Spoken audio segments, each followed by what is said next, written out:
할렐루야, 반갑습니다. 우리 이번 하반기 제자성경 지난주까지 첫 번째 교재를 마치고 여기 이 순례를 떠나다 라는 두 번째 교재로 우리가 다음 챕터를 시작하게 되겠습니다. 우리가 지난 교재를 통해서도 많은 배움과 깨달음이 있었는데 또 기대가 되는 것은 또 이 새로운 두 번째 교재를 통해서 어떤 동기부여를 얻게 되고 또 어떤 좋은 감명을 얻게 될지 기대되고 또 기다려지는 마음입니다. 저도 이번 그 두 번째 교재 첫 강을 준비하면서 이 책을 통하여 또 새롭게 많이 알게 된 내용 그리고 스스로 고민해 본 내용들이 있었는데요. 그 내용을 책의 내용을 빌려서 우리 함께 나누어 보도록 하겠습니다. 먼저 이 교재는 한마디로 그 신앙인으로서 어떤 삶을 살아갈 것인가에 대한 지침서라고 할 수 있겠습니다. 우리가 이번 교재를 통해서 반복적으로 살펴보겠지만 우리가 살아가는 인생이 어떤 순례와 같다라는 점을 저자는 계속해서 강조하고 있습니다. 그래서 저자는 그리스도인의 신앙생활을 영적 순례로 비유하고 있는데요. 그 과정에서 아주 중요한 동반자요 안내자로 삼고 있는 한 사람이 있습니다. 바로 아우구스티누스라는 그리스도교 신학자이자 주교입니다. 그의 사상과 그의 생애를 돌아보며 모든 그리스도인 앞에서 주어진 어떤 도전, 어떤 과제, 그리고 과정들을 세밀하게 설명하고 있습니다. 특별히 아우구스티누스는 구도자로 살던 사람이었습니다. 하지만 회심을 거쳐서 평생을 그리스도인으로서 분투한 그의 삶에 대해서 우리는 살펴보게 되는데요. 그의 삶에 대한 해설서이면서 또한 안식에까지 이르게 되는 종착지를 향해서 우리가 어떤 신앙의 여정을 밟아가야 하고 또 걸어가야 하는지 신앙인 된 우리 모두에게 좋은 지침서가 되는 책이 바로 이 교재라 할 수 있겠습니다. 그래서 먼저 이 목차를 보시면, 차례를 보시면 처음에 감사의 말, 캔터베리 대주교 서문, 그리고 여는 말, 아우구스티누스에 관하여 라는 어떤 서론의 내용들이 기록되고 있습니다. 그리고 이제 교재 55페이지부터 1강부터 6강까지의 내용이 우리가 매주 한 챕터씩 살펴보게 되는 교재의 내용이 되겠습니다. 먼저 그 앞서 말씀드린 서론의 내용을 우리가 다 살펴볼 수는 없겠지만 꼭 짚고 넘어가야 할 문맥이 있습니다. 교재 15페이지를 보시면 저자가 이렇게 교재에서 이야기하고 있습니다. 찰스 웨슬리의 찬송시를 소개하면서 이 찬송시가 아우구스티누스가 썼다고 전혀 이상하지 않다고 이야기하면서 밑에서 세 번째 줄의 말씀 이야기처럼 히포의 아우구스티누스는 이 여정을 함께할 가장 중요한 동반자다 라고 소개하고 있습니다. 그래서 뒤로 또 넘어가시면 그는 탁월한 지성인이었는데 그가 그리스도를 따르는 제자로서 그의 삶을 움직인 근본 동력이 있었는데 그것은 바로 안다라는 마음이었다. 이렇게 소개합니다. 하느님과 사람들을 향한 사랑의 불길. 오늘 1강에서도 우리가 종종 언급하겠지만 이 안달하는 마음은 이 교재에서도 그리고 아우구스티누스의 삶에서도 매우 중요한 키포인트였다 할 수 있겠습니다. 그래서 이제 본격적으로 교재의 내용으로 넘어가시면 교재 이제 55페이지로 향하게 되겠습니다. 이제 여정의 시작을 살펴보게 되는데요.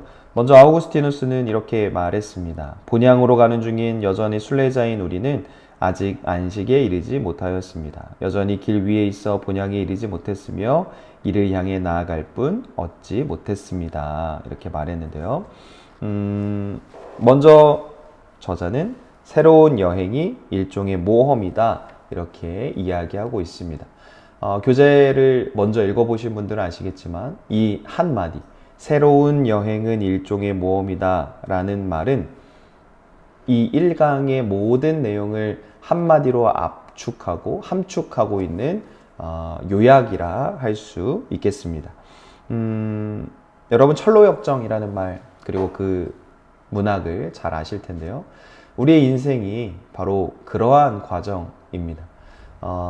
어머니의 뱃속에서부터 아니 그 전에 자궁에 있을 때부터 시작된 우리의 인생의 여정길은 모든 과정에 있어서 아픔도 있고 또 슬픔도 있고 희로애락도 있고 또 여러 가지 우여곡절과 또 다사다난함을 통해서 조금씩 완성되어져 가는 그 과정에 있는데요. 그 여정을 본격적으로 이 1강에서는 소개하고 또 시작점이 어디에 있는지 우리에게 가르쳐주고 있습니다. 여러분 우리가 잘 알고 있는 것처럼 모든 여행은 계획대로 되지는 않습니다. 아무리 계획을 철저하게 세우고 아무리 빈틈없이 촘촘하게 준비했다 하더라도 그 준비와 또 대비와는 관련되지 않는 일, 한마디로 변수가 일어나기 마련입니다. 저희가 얼마 전에 성지순례 1차를 다녀왔고 현재 2차 팀이 성지순례 기간 중에 있는데요. 낯선 곳에 또 낯선 땅을 우리가 밟게 되는 일, 얼마나 많은 변수 앞에 있는 일인지 모릅니다. 갑자기 비행기가 뜨지 않을 수도 있고 또 계획했던 일정이 날씨의 영향이라든지 아니면 다른 인간적인 부분으로 인하여서 멈추게 된다든지 딜레이가 될 수 있습니다. 모든 여행 또 순례 마찬가지라는 것입니다. 또한 우리의 삶 역시 그러합니다. 내년에는 이렇게 해야지. 아니 올해에는 이런 삶을 살아야지. 내가 다음 달까지 이런 걸 꼭 해봐야지 계획하고 준비하지만 어떤 일로 어떤 변수로 그렇게 되지 않을 수 있다. 충분히 그럴 수 있다라는 점을 우리는 삶에서 많이 느끼고 있습니다. 그래서 교재는 굉장히 많은 그런 변수 앞에 우리가 있기 때문에 유연성과 수용력을 가지고 이 삶을 살아가야 한다. 우리에게 가르쳐주고 있습니다.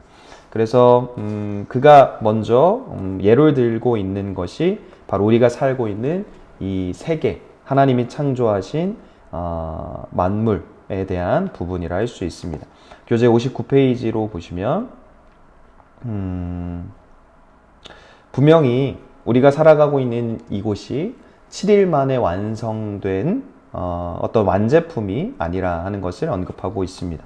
교재 59페이지 중간에 보시면 세계란 애초에 7일 만에 완성된 완제품이 아니며 인류의 이야기 역시 오래전 우주의 먼지부터 시작되어 계속 발전하고 변화하는 과정 가운데 있다. 이렇게 이야기합니다. 그리고 밑으로 쭉 내려가시면 창세기를 보면 하나님의 창조가 이미 끝난 것처럼 보이지만 이사야서 42장에 있는 구절을 보면 제대로 번역하면 자연의 창조가 진행형이라는 관점을 보여준다. 그렇습니다. 하나님께서 이 세상을 또 모든 만물을 창조하셨지만 그 과정은 계속해서 변화되고 진행형인 중에 있습니다.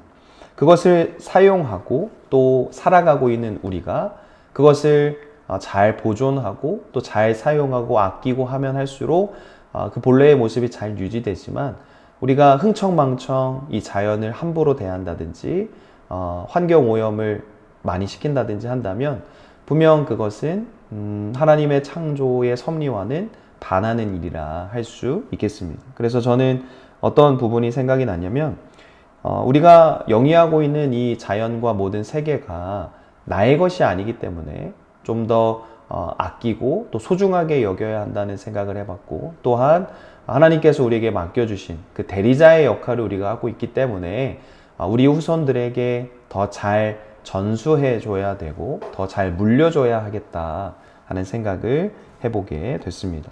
그래서 자연의 창조가 진행형이라는 생각을 또한 해보게 되고요.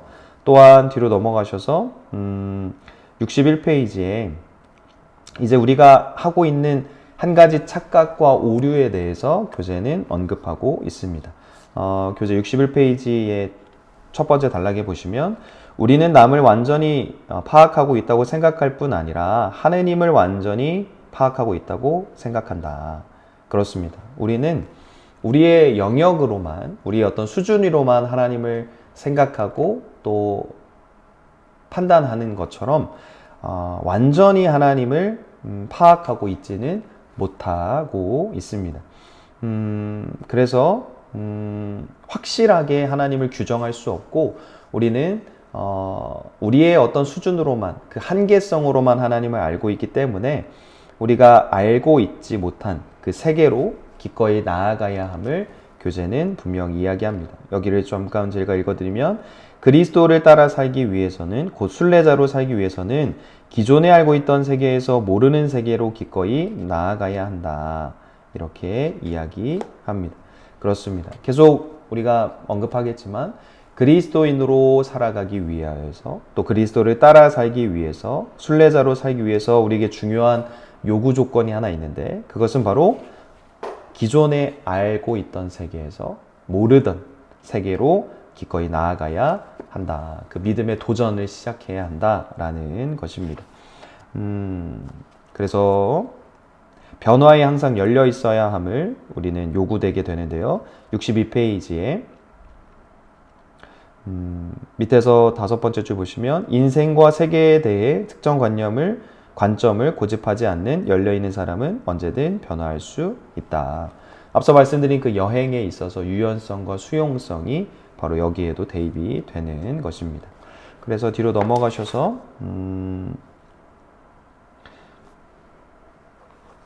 교재는 그런 이야기를 합니다. 64페이지의 내용에 보면 많은 사람들이 변화하는 것을 시간의 흐름을 두려워한다라고 이야기하는데 실제로 우리 많은 사람들은 자신이 늙어감에 있어서 그 변화를 거부함을 우리는 잘 알고 있습니다. 내가 주름이 졌으니까 수술을 통해서 이거를 주름을 펴야 되겠네. 아니면 어떤 약을 먹거나 어떤 치료를 통해서 내 늙어가는 것을 좀 더디게 해야 되겠네 라고 생각한다라는 것이겠죠. 그런데 교재는 나이와 연배마다 고유한 매력과 특성이 있지만 우리는 이를 보지 못한다. 자연스럽게 늙어감에 충분히 매력이 있고 또 좋은 장점이 있는데 사람들이 그걸 잘 모른다라고 이야기하고 있습니다. 분명한 것은 교재가 이야기하는 것처럼 64페이지, 65페이지 이야기하는 것처럼 우리가 어떤 노력을 해도 어떤 변화에 대한 거부를 하더라도 우리를 둘러싼 그 변화의 힘은 여전히 강하고 또 빠른 속도로 변화하고 있다 하는 것을 교재는 강조하고 있습니다. 그래서 교재가 분명히 이야기하고 있는 건 더 좋은 신앙인이 되기 위해선 우리는 변화에 민감한 사람 그리고 그 변화에 도태되지 않는 사람이 되어야 된다라는 것을 이야기하고 있습니다. 그래서 더 좋은 방향으로 나가기 위해서 그렇게 변하기 위해서 우리가 알아야 하는 것은 65페이지 맨 마지막 줄에 우리가 궁극적으로 나아가야 할 지점이 어디인지를 알아야 한다. 그래서 목적지가 있어야 책임감 있는 결단이라는 것도 가능해진다. 이렇게 이야기하고 있습니다. 그래서 67페이지에서 강조하는 것처럼 우리는 우리가 어디서 왔는지를 알아야 할 뿐 아니라 어디로 가야 하는지 우리의 목적과 궁극적 종착지를 알아야 한다. 그래서 우리가 어디에서 왔는지 아는 것뿐만 아니라 어디로 가야 하는지 우리가 어디로 향하고 있는지 그 종착지를 반드시 아는 것이 필요하다. 이렇게 강조하고 있습니다. 그래서 어렵지만 변화해야 하고 변화가 얼마나 어려운 일인지는 잘 알고 있지만 우리는 계속해서 변화에 노력해야 된다 하는 점을 교재는 강조합니다. 68페이지에 보시면 두 번째 줄에 변화는 상처를 동반한다 이렇게 이야기합니다. 그래서 물론 편안한 습관을 버리는 일 그리고 낯설고 검증되지 않은 새로운 방식으로 행하는 일 주저하는 것 당연하고 모든 사람들이 그렇게 생각하는 일이라 이렇게 이야기합니다. 하지만 우리는 그럼에도 불구하고 자라나는 과정에서 모든 이들이 성장에 있어서 또 자라남에 있어서, 나이 들어감에, 늙어감에 있어서 불편과 불안 이런 것을 감수해야 하고, 특별히 사랑하는 일을 통해서 우리가 더 좋은 사람이 되어야 된다 강조하고 있습니다. 69페이지. 누군가를 진정으로 알게 되고 사랑하게 되고 그를 믿고 신뢰하게 될 때 그 두려움은 사랑에게 자리를 내어준다. 그렇습니다. 그래서 두려움이 있지만, 변화한다는 것에 두려움이 있지만, 우리가 사랑한다면 우리가 그 두려움을 몰게 되고 다시금 새로운 동력을 얻게 된다라는 것입니다. 그래서 69페이지 맨 마지막 줄, T.S. 엘리엇은 이런 말을 했습니다. 뒤로 넘어가셔서, 내가 끝나는 지점에서 내가 시작된다. 정말 그렇습니다. 만약에 두려움으로 인하여서 우리가 뭔가 새로운 결단, 도전을 하지 않으면 우리는 우리가 어느 곳으로 가야 하는지, 종착지가 어디 있는지 알고 있음에도 불구하고 그것에 도달할 수 없다라는 것이겠죠. 만약에 한 태아가 난 자궁이 더 좋아, 난 자궁에서 평생 살 거야 라고 한다면 분명 더 성장하는 일은 불가능할 것입니다.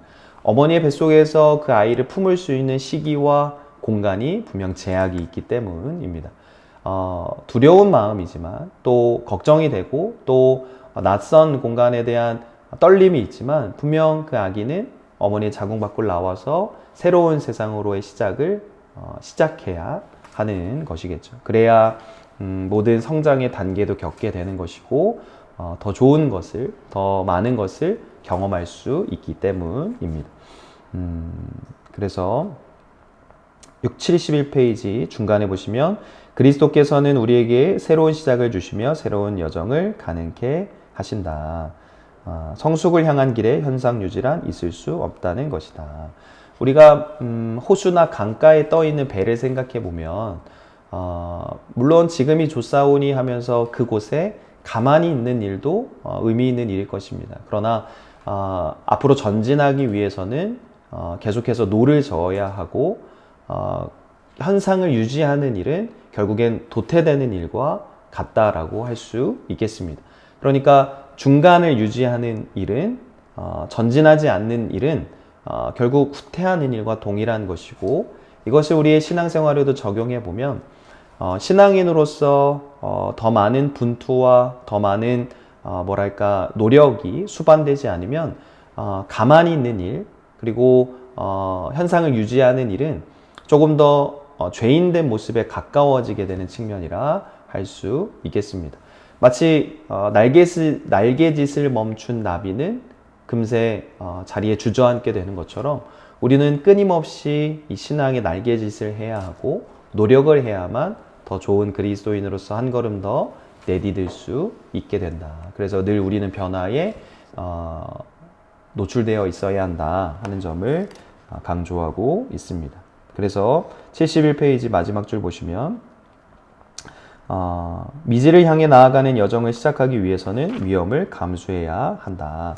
그래서 교재가 대표적으로 예를 드는 한 사람이 있습니다. 바로 아브라함인데요. 우리가 잘 알고 있는 것처럼 아브라함은 매우 많은 나이에도 불구하고 하나님의 말씀에 순종하여 새로운 여정을 시작했습니다. 누가 봐도 새로운 길을 개척하는 일보다는 평생 동안 일구어온 그 안정적인 그 자리를 지키는 편이 편했을 것입니다. 하지만 아브라함은 그렇게 하지 않고 믿음의 여정을 떠나게 되었고, 고린도 후서 5장 7절의 말씀처럼 보는 것으로 행하지 않고 믿음으로 걷는 그 믿음의 조상이 되었던 것입니다. 그렇죠?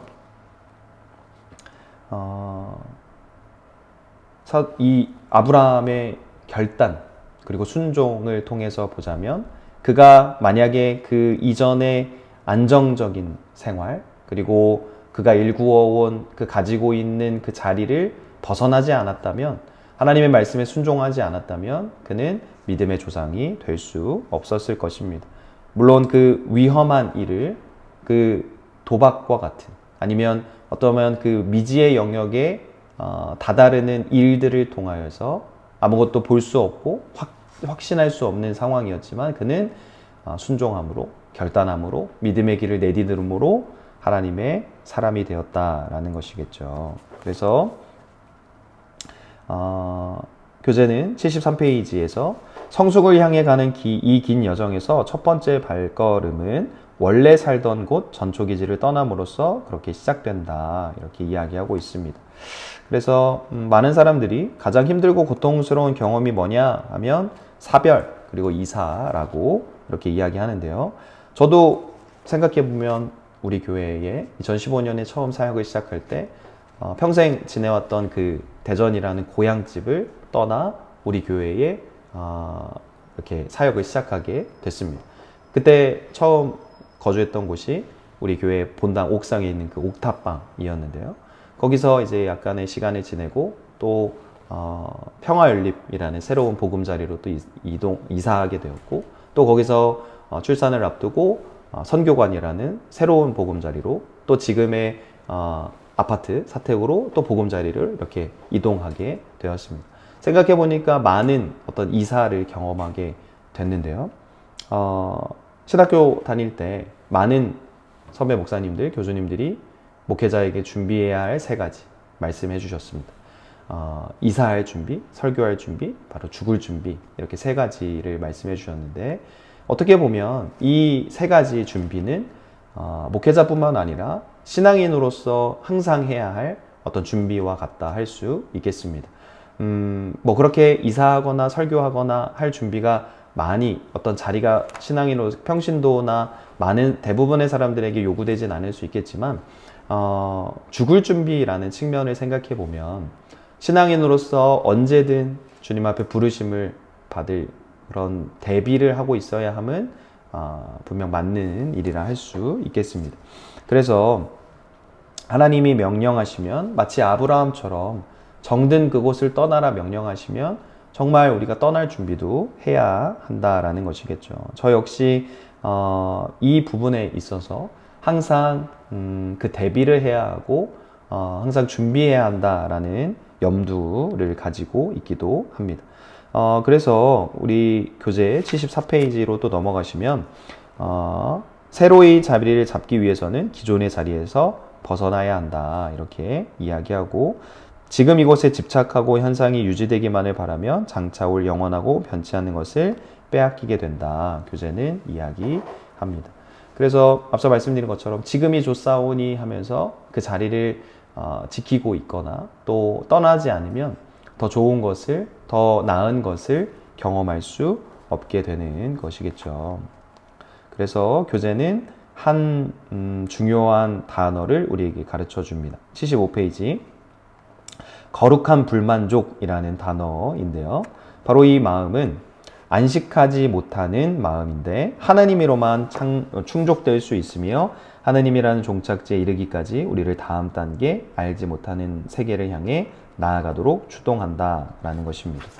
그래서 항상 갈급해야 하고 항상 목말라 하고 배고파하는 그런 거룩함에 기반한 불만족한 마음이야말로 우리를 다음 단계요, 알지 못하는 세계로 안내한다라는 점입니다.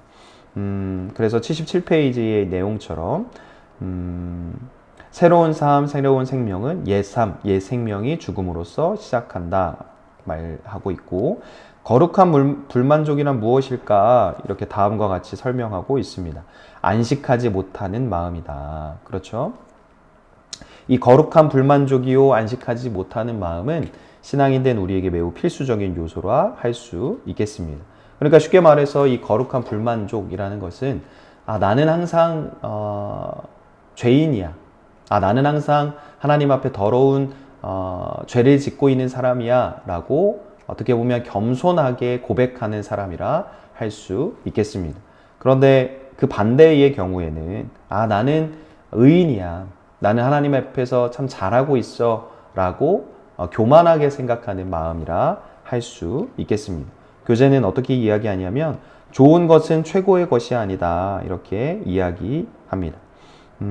그렇겠죠? 세상이 말하는 좋은 것과 최고의 것은 분명 차이가 있습니다. 세상적으로 좋은 것, 또 높은 가치를 가지고 있는 것, 물론 인간적인 마음을 잘 달래줄 수 있겠죠. 그러나 그것이 하나님의 기준에서 최고의 것으로 판명하기에는 분명 한계가 있을 것입니다. 하나님이 허락하시는 것이 가장 좋은 것이다, 최고의 것이다 라는 믿음이 우리에게 있어야 하겠습니다. 그래서 교재는 이렇게 이야기하죠. 그곳에 이르기 전까지 우리는 집 없이 천막을 치고 사는 사람처럼 계속해서 안식하지 못하고 끊임없이 자리를 옮겨야 한다. 제가 이 문맥을 지칭하는 단어를 계속 고민하다가 떠올랐습니다. 바로 나그네입니다.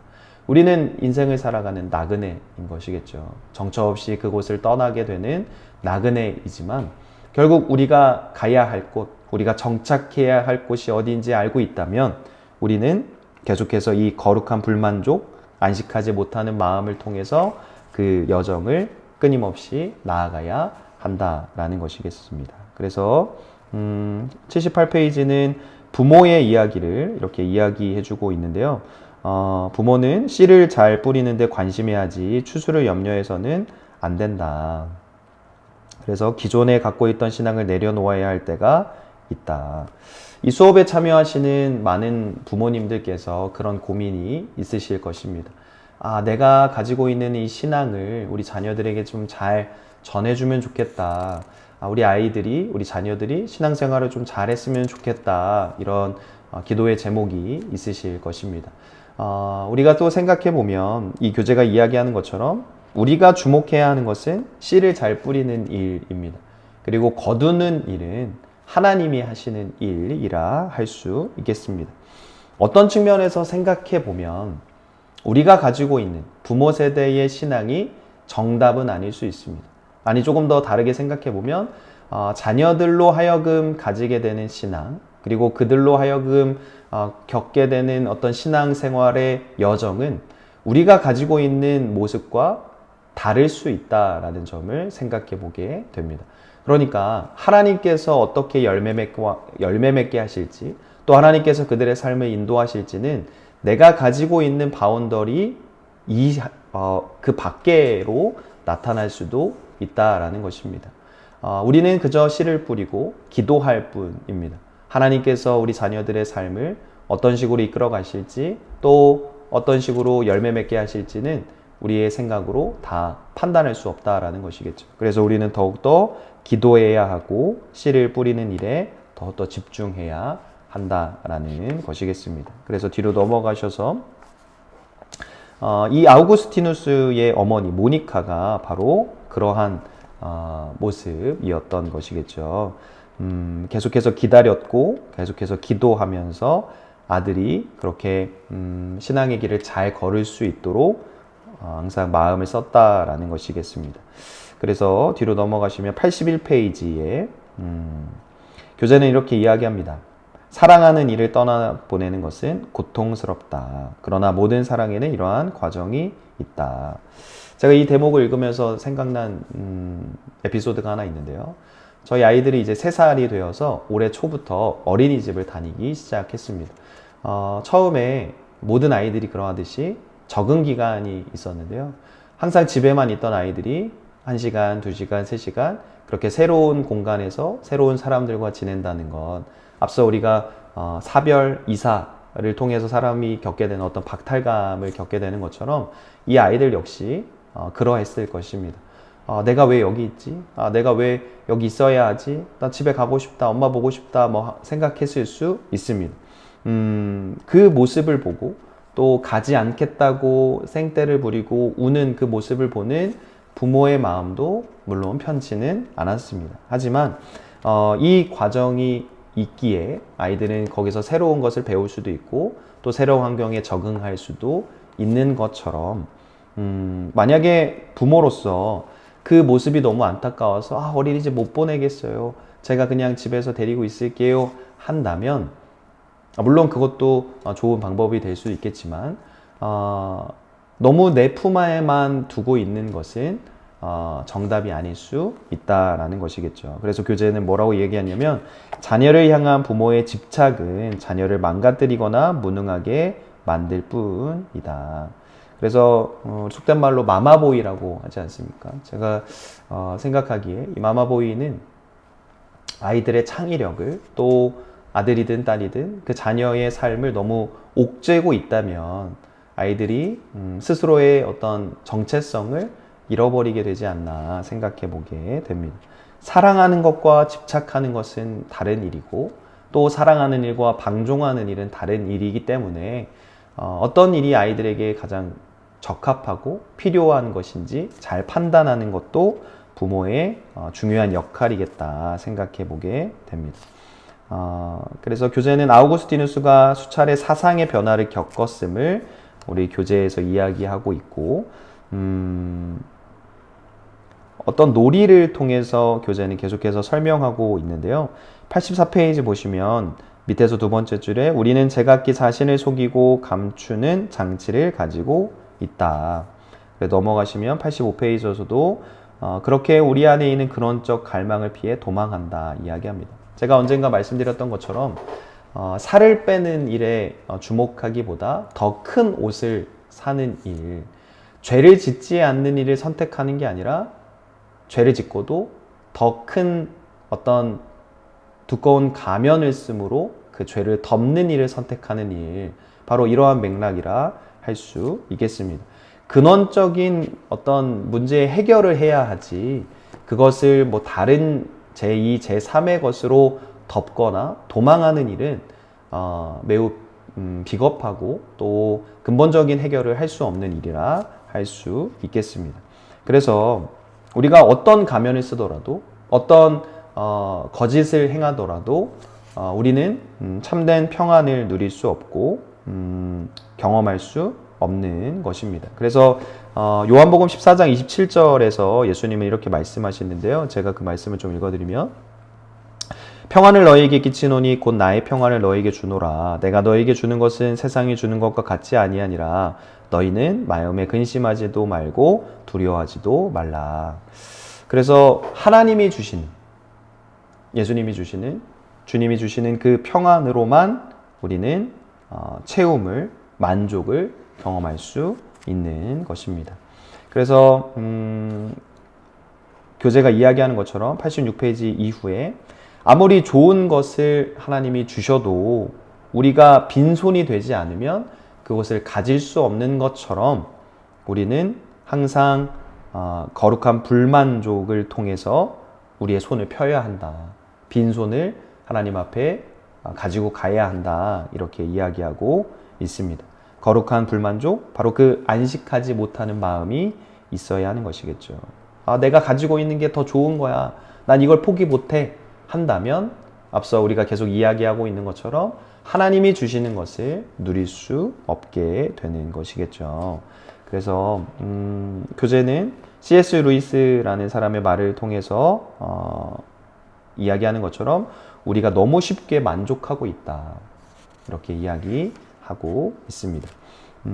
그래서 너무 쉽게 만족하게 되면 문제가 뭐냐면 새로운 변화에 시도하는 마음을 가지지 못한다라는 것이겠죠. 그래서 교재는 88페이지에서 출애굽을 하는 이스라엘 사람들의 이야기를 언급하고 있습니다. 그들은 이집트에서 노예 생활을 하던 그런 사람들이었습니다. 하지만 모세를 통해서 출애굽을 시도하게 되었고 새로운 여정을 떠나게 되었습니다. 하지만 그들은 모세에게 불평과 불만을 또 하나님에게까지 내어놓죠. 우리가 차라리 이집트에서 노예로 사는 편이 나았다. 왜 당신은 우리를 이렇게 고생시키냐. 이렇게 모진 말을 쏟아 놓습니다. 아브라함의 이야기와 매우 대조되는 대목이라 할 수 있겠습니다. 모세도 그렇고 하나님도 그렇고 더 좋은 길을 예비하셨기 때문에 그렇게 이스라엘 백성들을 출애굽하신 것인데, 그들은 눈앞에 있는 것만 볼 수 있었던 것이겠죠. 뭘 먹고 어디서 자고 뭘 마시고 하는 일, 보이는 것에만 집중했기 때문에 그들이 이렇게 불평과 불만, 새로운 변화에 대해서 부담하고 또 만족하지 못하는 마음이 있었던 것이겠죠. 그러나 앞서 생각했던 것처럼 아브라함은 보이는 것이 아니라 보이지 않는 것에도 순종하는 그런 믿음의 사람이었기 때문에 믿음의 조상으로까지 하나님이 그를 인도하셨다라는 것이겠죠. 그래서 우리는 우리의 모든 여정이 편치 않고 예측할 수도 없는 그런 미지의 영역이지만 하나님이 우리를 내버려 두시지 않을 것이라는 믿음 속에 하나님이 우리의 삶을 인도하신다라는 확신 속에 우리의 이 걸음을 재촉해야 한다라는 것이겠죠.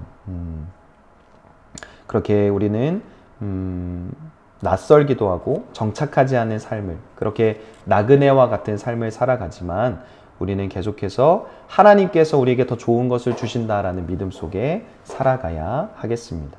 그래서 뒤로 넘어가셔서 이제 90페이지 교재는 삶이라는 여정에서 가장 무거운 짐은 다른 게 아니라 나 자신이라 이렇게 이야기하고 있습니다. 쉽게 말해서 내가 바뀌면 풍경이 바뀌게 되는 것이겠죠. 어떤 눈으로 보느냐에 따라서 초록색 안경을 쓰고 보면 모든 사물이 초록색으로 보이고 빨강색 안경을 쓰면 빨강색으로 모든 사물이 보이는 것처럼 감사의 안경을 쓰면 모든 게 감사로 보이게 되고 불평의 안경을 쓰면 다 불평거리가 되는 것처럼 우리가 언제나 어디서나 그리스도인, 무슨 일을 만나도 그리스도인으로 살아가게 되는 건 내가 그리스도인으로서 그 정체성을 잘 지키고 살아가면 충분히 가능한 일이다 할 수 있겠습니다. 얼마 전에 목사님께서 말씀해 주신 것처럼 순례에는 어느 곳에 가야 성지를 방문해야 성지 순례가 되는 것이 아니라 내가 서 있는 이곳이 바로 성지를 순례하는 곳이다. 내가 바로 지금 순례의 걸음을 살아가고 있는 것이다 할 수 있겠습니다. 교회 역시 마찬가지입니다. 교회는 건물이 아니라라는 점 우리가 반복해서 살펴보고 있는데 예수 그리스도를 구주로 영접한 사람들이 모여 예배하는 곳이 바로 교회라고 한다면 우리가 모여 있는 그곳이 이 성전을 벗어나서 어디든지 교회로서의 삶을, 내가 바로 그 작은 교회로서의 삶을 살아가게 됨을 우리는 또한 기억해 보게 되는 것입니다. 그래서 중요한 건 교재가 강조하고 있는 것은 내가 하나님을 찾는 게 아니라 하나님이 우리를 찾으신다 이렇게 강조하고 있습니다. 하나님은 언제나 우리를 본향으로 이끌어 주시는 분, 심지어 지옥에서조차 우리를 만나고 찾으시는 분이고 93페이지에 참된 그리스도인의 모습에 이르지 못하였더라도 지금의 자리에 머무르지 않으려 하며 거룩한 불만족을 느끼는 이들은 진리를 따르는 그리스도의 제자다 이렇게 이야기하고 있습니다. 이렇게 교재의 내용을 우리가 살펴보게 되었고 교재 96페이지에 가시면 아우구스티누스의 이런 기도문이 있습니다. 아버지, 저는 찾고 있습니다. 망설이며 확신하지 못하는 중에 찾고 있습니다. 그러나 오 하느님, 이런저라도 제 모든 발걸음을 살피시고 저를 인도해 주시겠습니까? 기도하고 있습니다. 바로 이 기도가 오늘 우리의 기도가 되기를 간절히 소망합니다. 또한 교재는 더 깊은 묵상을 위해 여러 가지 질문들을 우리에게 전해주고 있는데요. 개인을 위한 질문과 그리고 공동체를 위한 질문 이렇게 구분하여서 친절하게 우리에게 가르쳐주고 있습니다. 또한 오늘 여러분에게 추천드리고 싶은 건 이 교재를 정독하신 뒤에 또 영상과 함께 하실 때 개인을 위한 질문에 여러분의 생각과 여러분의 느낀 점들을 좀 정리해 보시면 좋겠습니다. 그리고 가능하시다면 공동체를 위한 질문에까지 이르러서서 수업 때마다 함께 그것을 나누어 보시는 것도 좋을 것 같습니다. 그러면 오늘 여기까지 교재의 내용을 함께 살펴보았고요. 다음 주에는 제2장 마음에 있는 갈망을 쫓아서의 내용을 통해서 함께 만나보도록 하겠습니다. 기도하고 마치겠습니다. 참 좋으신 하나님 아버지, 이번 하반기 두 번째 교재를 통하여서 순례의 여정을 시작한 우리에게 많은 배움과 깨달음을 허락하여 주심을 감사드립니다. 우리가 이 신앙생활을 걷는 순례의 걸음을 걷을 때마다 하나님이 우리를 인도하여 주시고 더 좋은 것을 예비하신 주님의 그 섭리를 기대하며 신뢰하며 한 걸음 한 걸음 나아가는 우리 모두가 되게 하여 주시옵소서. 하나님이 허락하시는 것이 가장 좋은 것이라 라는 믿음과 확신 속에 주님을 향한 변함없는 순종의 마음을 가지게 하여 주시고 내가 가진 것 모두 내려놓고 내가 할 수 있는 것 모두 포기할 때 하나님이 채우시고 바로 나의 손길이 미치지 않은 그곳에서 하나님의 손길이 시작됨을 내가 새로이 거듭날 수 있는 것은 내가 모든 것을 벗어버리고 이전의 모습이 아닌 새로운 모습으로 나아가는 것임을 기억하게 될 때에 주님 안에 새로운 피조물로 거듭나는 우리 모두가 되게 하여 주시옵소서. 오늘도 각자의 수업 가운데에 귀한 나눔과 은혜가 있게 하여 주시고 하나님께서 순례의 걸음 걷는 우리에게 언제나 함께 하실 것을 믿사오며 예수님의 이름으로 기도드립니다. 아멘.